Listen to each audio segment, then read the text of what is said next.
Hi and welcome to the Welsh Athletics Coaching Infrastructures Development session as a part of the Be the Change resource series. My name is Zoe Brown and I am the Coach Development Coordinator for Welsh Athletics. My co-host today is Regional Club Network Manager Hannah Priddy, and we will be exploring the importance of gaining clarity of your club coaching structure to support the club to function effectively and provide the best athletics experience you can. In this session, we'll be considering the process to creating a coach development strategy, highlighting a review exercise to establish the current coaching landscape in your club. And this is key to understanding the reality of your club offer and how this may compare to where you want the club to go. And a gap analysis will underpin the coach development and/or recruitment strategy. So the rationale behind taking a step back from delivering in the club to review your active coaching workforce and associate athletics offer is that it creates the opportunity for a level of honesty around kinds of athletics experiences that your members are receiving, and are you really working towards or achieving the best practice model of delivery across your pathway. Doing things like this will give your club coach coordinator a real clear understanding of the club narrative and where you're trying to take it. So from a athlete pathway point of view, underpinning coaching infrastructures should be considerations around athlete experience that your members are going to receive. So it's important to consider the UKA athlete development model and how this can be brought to life during an athlete's journey in your club from an under 12 to an under 20 and beyond. So let's take a look at the athlete development model and athlete development pathway. So as Zoe mentioned, it's really important to look at this pathway when we're considering the coaching needs and being able to map the coach's needs onto this model as well. We know that athletics is and should be a late specialisation sport, with the importance of run, jump and throw and the ABCs, agility, balance and coordination, being embedded throughout a young athlete's journey. So on this model here, you can see at the base the fundamentals which underpin the athlete development model. The fundamentals are the building blocks of athletics, which should be continually worked upon whatever stage you are at, even if you're further up the pyramid. This is where we learn the ABCs and core functional athletics movements, for example, push, pull, squat, rotate, etc. And as athletes progress up into the foundation phase, they're beginning to work more specifically on their run, jump, throw, and their physical preparation to be able to apply these skills to athletic-specific movements. The event group is more specific again, but there will still be a process-focused approach rather than outcome-based, and it's important that our coaches understand what that means. The athlete's training is varied and they'll be racing over various distances. With the top end of the pyramid is where training becomes more bespoke and the athlete is specialising in a certain event. Goals become more performance and outcome related. So moving on to this diagram. So this explains that in a little bit more detail. You can see from this diagram the approximate ages that we expect children and young athletes to be in each stage. Remember that every child is different and every athlete is different, so an athlete-centred approach is really crucial here, but it gives you a rough idea of what you should expect. This also helps to emphasise the need to have a robust programme at your club to cater for these key stages, from the fundamental all the way through to event group development and beyond. By understanding these two models, we can justify the need for programmes and coaching infrastructures that reflect and enhance the athlete's development. So what should the best practice look like for an athlete at a junior club? So ideally, children will be introduced to athletics from a young age through starting blocks, which is our physical literacy programme. This allows children to learn those fundamental movements in a fun environment. It will allow them then to learn the basic skills needed to begin the under 11 run, jump, throw fundamentals programme. Children can then move on to the under 13s foundation programme and, as you can see, progress through the diagram there. Athletes should be taking part in multi-events all the way through until roughly under 17 age group, where they will begin to focus on event groups and finally specialise in a chosen event, hopefully around under 20s. This may happen a little sooner. And the later specialisation here allows athletes to reach physical maturity whilst developing a more complete set of athlete motor skill competencies before selecting their preferred discipline. And we need our coaching structures in our clubs to support this. So when you're considering your athletics offer, it's important to know how that will be supported by your volunteer workforce. So this slide shows some ideas of aspirational infrastructures. So if you identify as a club working towards an emerging coaching infrastructure, you'll have an athlete journey that is reflective of the athlete development model and have a foundation run, jump, throw offer underpinning your complete event group offer. Then, for instance, if you're identifying as a club working towards a sustainable coaching infrastructure, you'll have a best practice athlete pathway, but instead of working with a minimum operating workforce, you'll be working toward having coaches maybe sharing roles. So you'll have maybe 2 coaches per event group. If you're identifying as a club working towards a performing and coaching infrastructure, you'll have an athlete journey that not only meets best practice standards, but the coaching infrastructure will support athletes develop across not just all the event groups, but across all of the event group disciplines. Hannah's going to take a look through a visual representation of each of these aspirational infrastructures, including a running club example, and talk more around coach and leader numbers. Just a bit of a caveat to the associated coaching numbers is that athlete numbers may affect coach requirements. So as in the coaching numbers aligned to the clubs with larger memberships, because remember it's a 1 to 12 coach to athlete ratio, and obviously you'll have to consider COVID restrictions. Thanks, Zoe. So following on from what Zoe said, this is a nice visual representation of what Zoe's just described. So looking at the emerging coaching infrastructure and what that programme might look like, at the top left of your screen, you can see the run, jump, throw programme with the fundamental, foundation and development phases underneath that.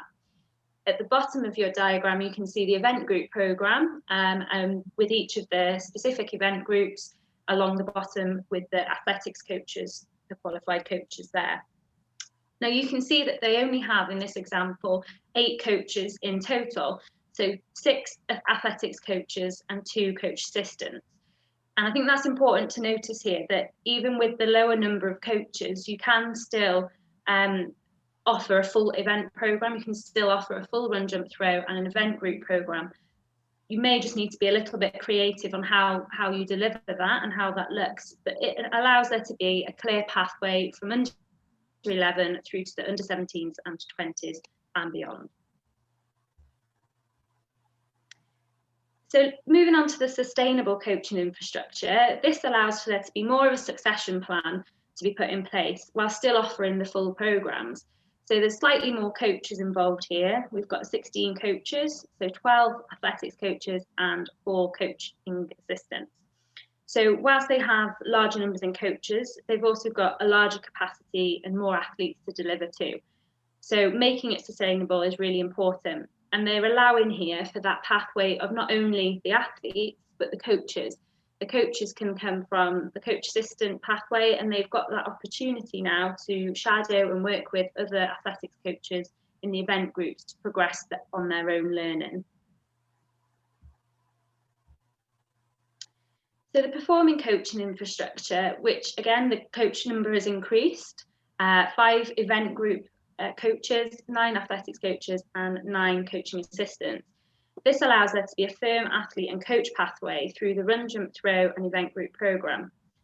It also allows the club to have a physical literacy offer through starting blocks, as we mentioned earlier, ensuring that they are catering for all these age groups. A performing coaching infrastructure will have opportunities for mentoring and informal learning happening within the club setting. So I think this is the utopia for a lot of people. This is where we would love everyone to get to, and you can see the numbers that are required there are quite large, but I think very achievable if you start looking at your coaching audit now and look at how you can map your club to where you would like to be.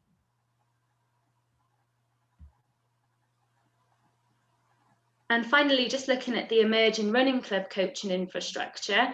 So you can see here that they've got 1 coach in running fitness, a CURF, and 3 leader in running fitness qualifications, the LERF. And they're underpinning the CURF programme, which is led by them. Excuse me. This structure allows an introductory group along with more specific groups for athletes as they progress. So you can see that the entry point might be for some people the Couch to 5K programme, which will be led largely by LERFs, overseen of course by a CURF. And then there's the options there for these athletes to progress onto the 10K running groups and for certain times. So looking at a 60-minute 10K and then progressing onto a 50-minute 10K. This also means that these LERF leaders can be working with the CURF to produce a really high quality experience and delivery for their members. Okay, so now you've considered the potential coaching infrastructures that clubs work towards, and we need to identify the key components of the review process that will support you to make your dream club a reality for your members. So starting with a bit of an honesty exercise. So what do you want your club to be versus what the club is? It is important to be really objective and unemotional during this part of the process to ensure you approach it without any unconscious bias, and you really do gain that kind of clarity around the reality of the club. And so you can action a strategy to improve the offer. So rather than the review process being seen as a threat and pointing out all the negatives, if you flip it and look at it from a point of view that the areas of development become more visible, this becomes a positive exercise and an opportunity to improve.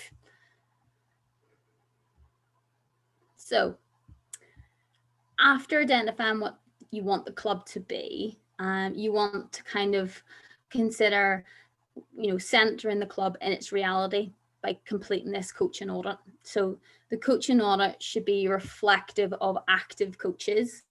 By that, I mean coaches who are involved in weekly delivery at the club. And this wouldn't be inclusive of coaches that coach athletes who are members of the club, or a coach who was once associated with the club but no longer deliver as part of the provision. So you can kind of compare your current coaching infrastructure to your dream club vision and use this as a basis for a gap analysis to identify where you need to either develop or recruit coaches, or both. So recruitment options may be from inside the club, so parents, active athletes, retiring or retired athletes. And from an external point of view, you might want to consider partnering with a club to do like a share project to supplement and develop each event group provision. You could target teachers from schools in local areas, or collaborate with colleges or university coaching programs as a potential pool of volunteers.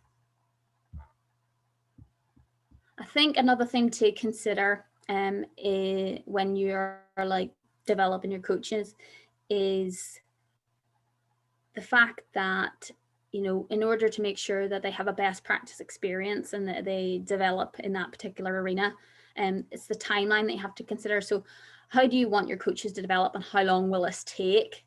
So making sure you've got inclusive and appropriate apprenticeship opportunities and in-house mentorship schemes to embed knowledge, skill and confidence is important. And these considerations may require the club to have a short-term strategy to fill those gaps in provision, i.e. what I talked about with a coach share, club partnership, or a regional hub training environment where athletes from multiple clubs have access to a coach to develop a particular event group, and other coaches can go along to develop their knowledge. So now we're going to have a bit of a look at Club A as an example, and Han's going to take us through that.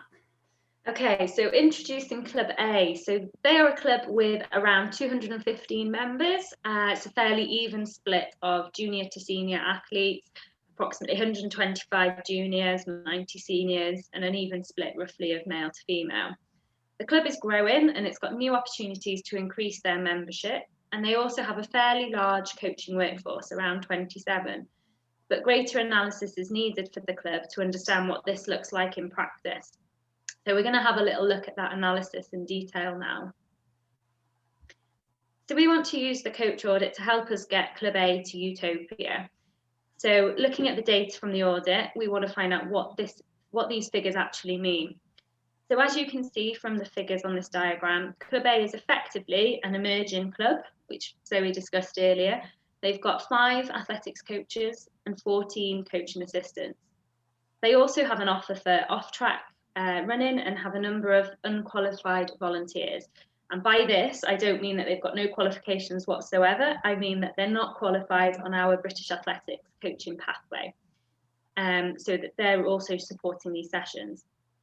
However, when we drill down into how many of these coaches were actively delivering for the club, the numbers did drop slightly. So they actually only had 11 active coach assistants and 3 active athletics coaches. So there's a slight imbalance of male-female coaches as well, which is worth thinking about in terms of having appropriate role models for children, and having role models available for children we know is really important in their aspirations and their ambitions. Club A wanted to find out the reasons for this drop-off, so they've contacted these coaches to find out why they weren't attending, and soon found out that 2 of the coach assistants felt they weren't progressing along their coaching journey, so they felt a bit stale, a bit stagnant, and felt undervalued by the club. With the other absent coaches having children that had now left the club, so they were no longer there, or had expired qualifications or other commitments that had cropped up. So this provided the club with some immediate actions to try and re-engage these coaches, because they don't want to lose that talent that they have there in their workforce. So following on from this, you can now see the infrastructure and programme that they had on offer prior to doing this club audit. So with only the 3 athletics coaches and the further internal analysis by the club, it was clear that they didn't currently have a full run, jump, throw programme or event group offer. You can see from the diagrams that they've got offerings in each area, but it's not as advanced perhaps as the diagrams we were looking at earlier. They've got foundation group for sprint and endurance, and development groups for endurance, but there currently is no offer for jumps, throws, or the combined events. So this prompted the club to consider the quality of the experience that these young athletes were getting. Could they develop this offer so their athletes received a higher quality experience? And the number of coaching assistants is fairly healthy, but they needed to consider the succession plan of coaches. For example, if these coaches moved on to an event group status, what happens with their old athletes? Does that mean they no longer have a coach? And it proposed a few questions that the club had to think about how they would respond to that. We also know with Club A, from the number of under 11s within the club, we want to maintain this throughout the age groups as they get older. So we don't want to be losing athletes as they progress into the age groups. Naturally, there is a drop-off, but we want to avoid that as much as possible. So we need to have enough coaches to be able to offer run, jump, throw at every age group, and to be able to keep those athletes interested in our sport for as long as possible. Okay, so now the audit and analysis were complete and the club had a better understanding of their coaching landscape, they were able to look at the coach development strategy. They'd identified some gaps, so as we've just mentioned, no event group for speed, jumps or throws, but they had a really big opportunity here to upskill some coach assistants and athletics coaches, and the unqualified helpers potentially to coaching assistants.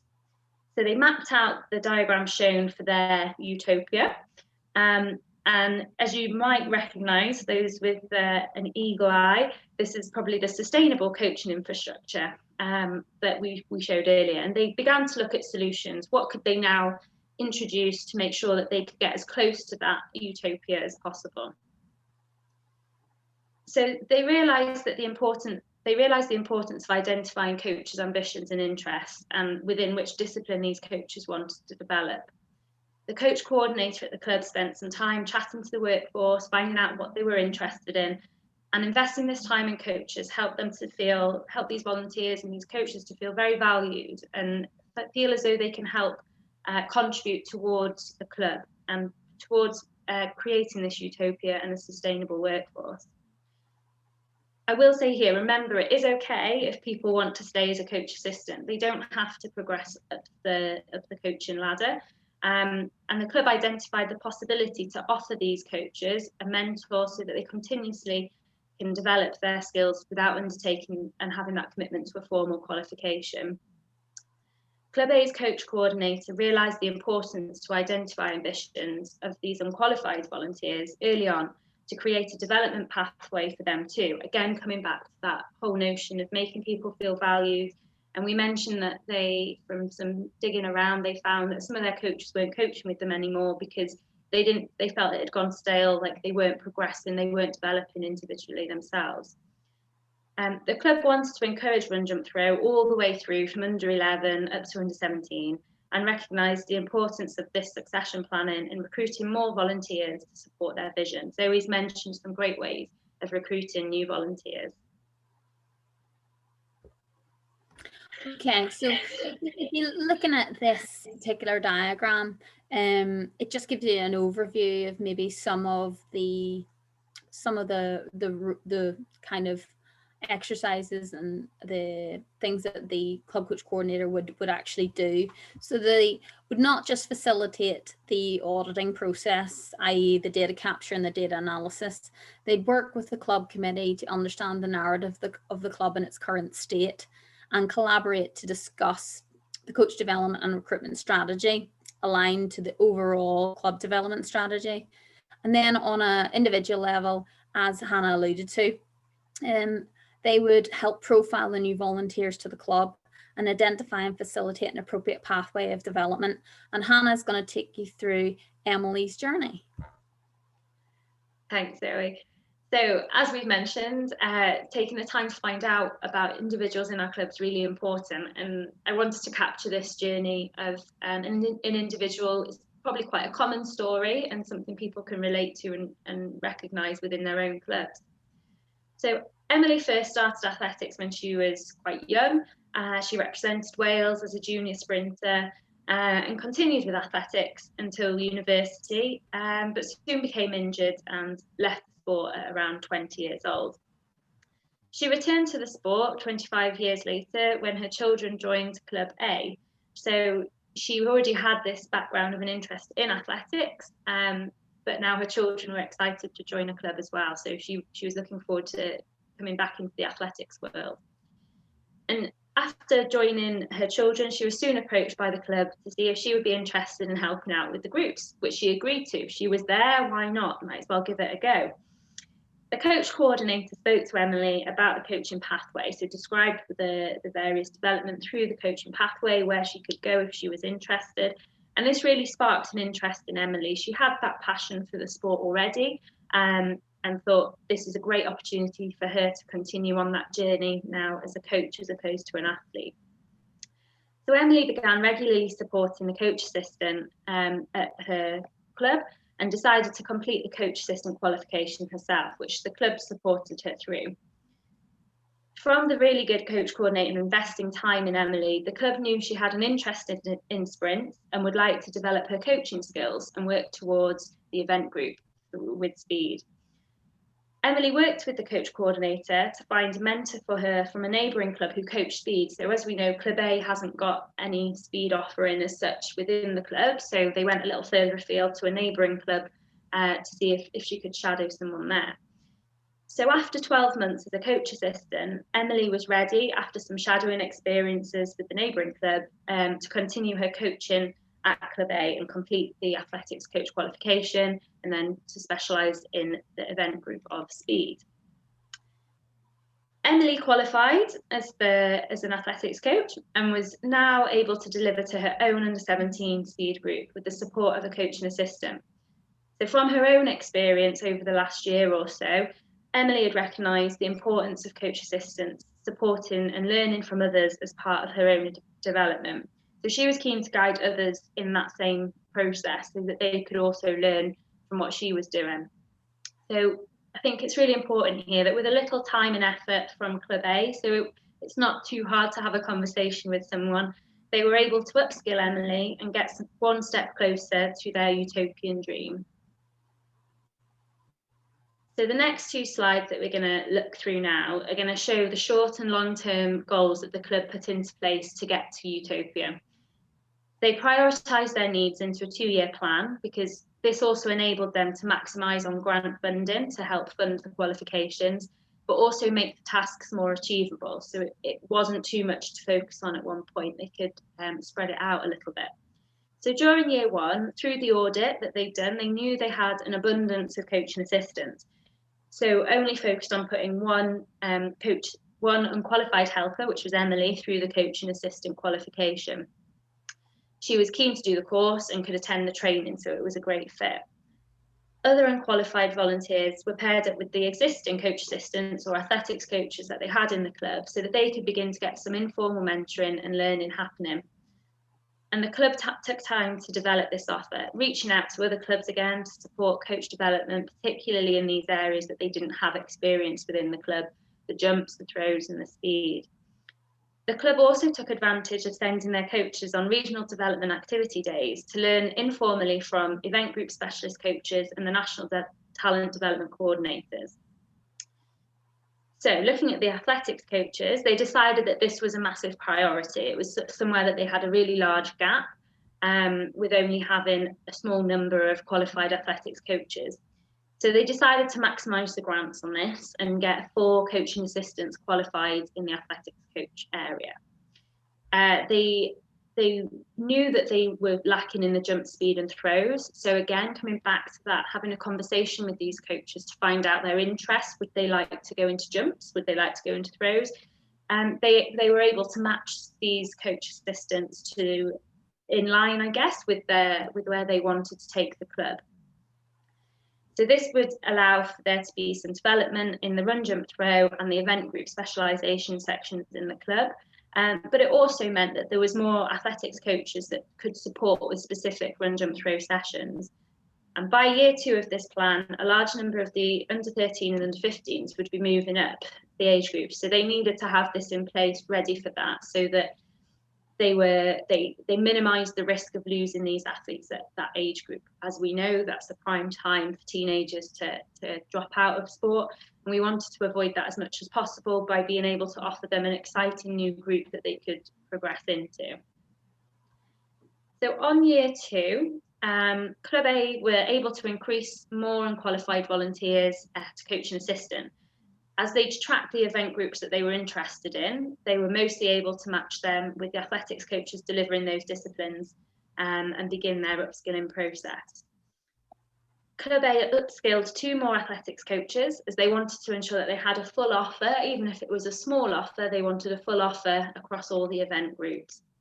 So look to specialise an athletics coach in the combined events, with the view that they will be able to support the run, jump, throw programme, as well as to support older athletes in the event group discipline.